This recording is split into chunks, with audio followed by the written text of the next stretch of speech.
Bien maintenant, on va voir que les variables, elles possèdent un type. Mais on va voir ici une première chose, c'est la fonction pour afficher le type. Il existe une fonction donc pour afficher le type d'une variable. Eh bien, qu'est-ce qu'on va utiliser? On utilise la fonction type type et puis entre parenthèses, on va mettre la variable. Voilà, vous avez la syntaxe.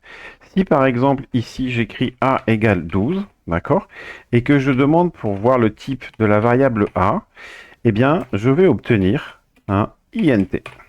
Int qui voudra dire en fait integer, c'est-à-dire entier, parce qu'effectivement 12 est un entier. On va le faire tout de suite. Regardez ici, je voudrais avoir le type de la variable volume pièce. Eh bien je vais saisir ici type volume pièce. Si j'exécute, eh bien, vous voyez bien, il me dit classe, parce que bon, c'est une classe, mais on va pas rentrer dans ces détails-là, c'est pas l'objectif du cours.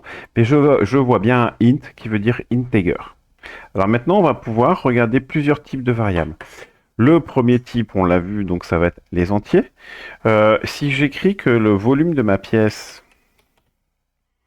est égal à 19,5, alors je précise quelque chose, la virgule en programmation, c'est un point, d'accord? Donc 19,5. Et bien là, si je demande maintenant le type de volume pièce, eh bien, qu'est-ce que je vais obtenir? Je vais obtenir un float. D'accord? Alors float, ça va être un nombre à virgule, mais une virgule qui est flottante. Bon, ça c'est la façon dont sont codés les nombres décimaux dans un ordinateur, c'est des nombres à virgule flottante. Bon, ce qu'il faut retenir, c'est qu'en fait là, vous avez des nombres réels, des nombres décimaux. Hein. Donc voilà, ça c'est le deuxième type que l'on rencontre fréquemment. Et puis, on va en voir un deuxième. Je sais pas, je vais mettre le nom égal, par exemple, Paul. Eh bien, regardez bien. Ça, ici, vous êtes bien d'accord, Paul, c'est une chaîne de caractères. C'est plus un nombre. Alors, première chose, il faut le mettre entre guillemets. On peut le mettre entre guillemets simple ou entre guillemets double, comme je viens de le faire, ce qu'on appelle les doubles côtes. Hein.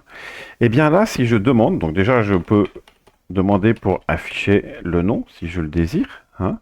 Donc j'obtiens bien le contenu. Vous voyez bien le contenu, là, il n'y a pas les guillemets. Hein. J'ai été obligé de mettre les guillemets pour faire l'affectation, mais nom contient uniquement Paul. Et puis si, ben, ici maintenant, je souhaite connaître le type de la variable, type de nom, de la variable nom, et qu'on exécute le code, et bien là, on voit que c'est str. Alors str, c'est le diminutif de string qui veut dire chaîne de caractères. Hein. Donc là, on vient de voir, on a vu trois types. On a vu ici les entiers, on a vu les floats, on a vu les str ou les chaînes de caractères. Et puis, il en existe un dernier qui est un petit peu en fait la base de l'informatique. Ce sont les nombres booléens, c'est-à-dire des valeurs des variables qui ne peuvent prendre que deux types de valeurs, vrai ou faux, 0 ou 1. Hein. Donc, par exemple, je vais pouvoir dire qu'une variable A, hein, d'accord, eh bien, je peux dire je lui affecte la valeur vraie, donc true en anglais.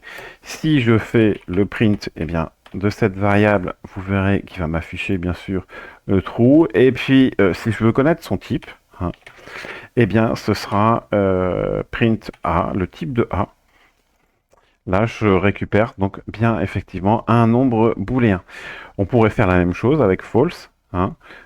Donc ici, plutôt que de mettre true, je vais simplement mettre false. Je change la valeur de ma variable a.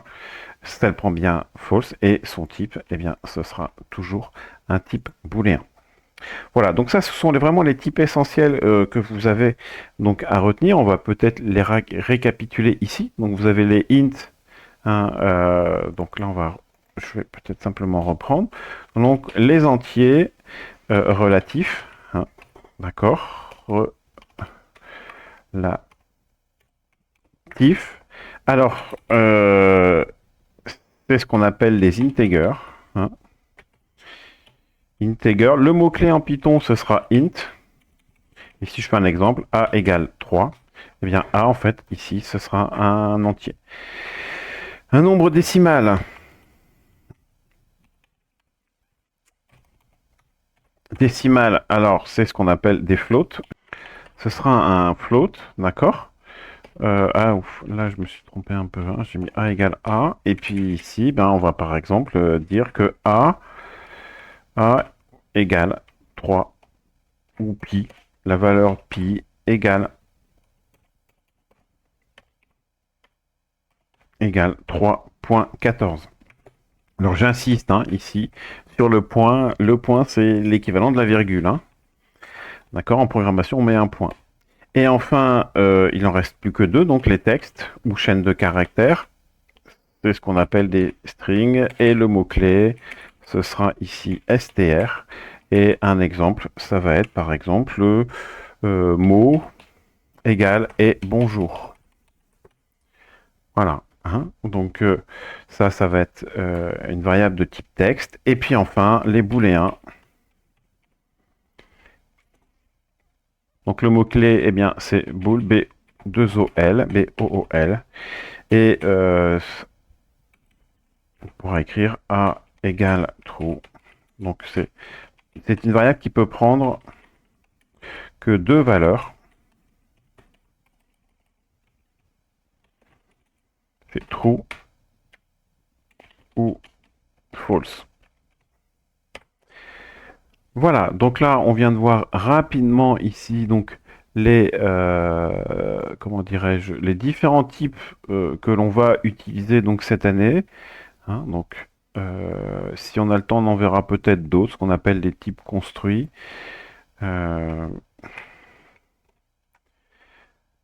Sinon, je pense que déjà avec ça, on peut faire pas mal de choses.